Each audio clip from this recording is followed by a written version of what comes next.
চাঁপাইনবাবগঞ্জের শিবগঞ্জ উপজেলায় শিবগঞ্জ গৌড় প্রেস ক্লাবের তৃতীয় প্রতিষ্ঠা বার্ষিকী উদযাপন উপলক্ষে রবিবার 23শে ফেব্রুয়ারি উপজেলার বকুলতলায় কেক কাটা ও আলোচনা সভা অনুষ্ঠিত হয়েছে।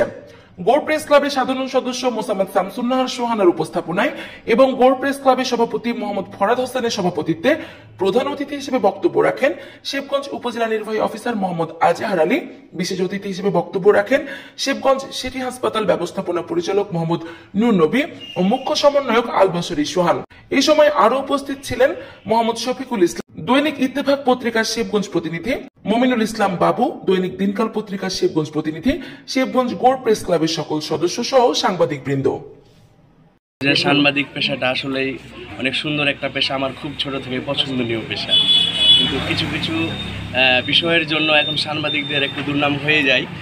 সাংবাদিক পেশাটা একটা সেবামূলক, আমাদের মতোই কিছুটা হসপিটালের মতোই সেবামূলক।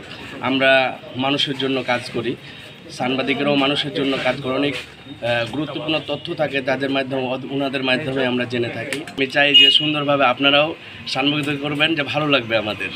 প্রেস ক্লাবের আজকে প্রতিষ্ঠা বার্ষিকী, প্রেস ক্লাবের সকল সদস্যকে অনেক অনেক অভিবাদন এবং এই লম্বা জার্নি সকলের ত্যাগ এবং সকলের পরিশ্রম আছে।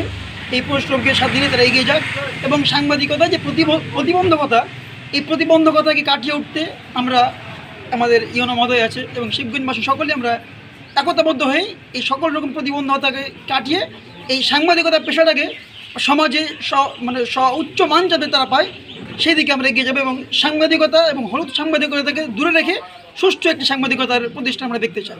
প্রেস অর্থাৎ গণমাধ্যম রাষ্ট্রের চতুর্থ স্তম্ভ।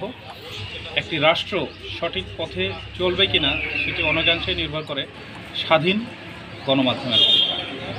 আমি আশাবাদ ব্যক্ত করছি শিবগঞ্জ গৌড় প্রেস ক্লাব তাদের লেখনীর মাধ্যমে যেভাবে ভালো কাজগুলোকে তুলে ধরবে, তদ্রূপ যেখানে অসঙ্গতি থাকবে সেই কাজগুলিকেও তারা তুলে ধরবে এবং সরকারি কর্মচারী, জনপ্রতিনিধি, সুশীল সমাজ এদের মাঝে একটা ভারসাম্য রক্ষার্থে সমাজের দর্পণস্বরূপ কাজ করবে। আমি শিবগঞ্জ গৌড় প্রেস ক্লাবের সকল সদস্যকে এবং কমিটির যারা নেতৃবৃন্দ রয়েছেন সবাইকে আবার অভিনন্দন এবং সামনের দিনে পথ চলাতে শুভকামনা জানাই।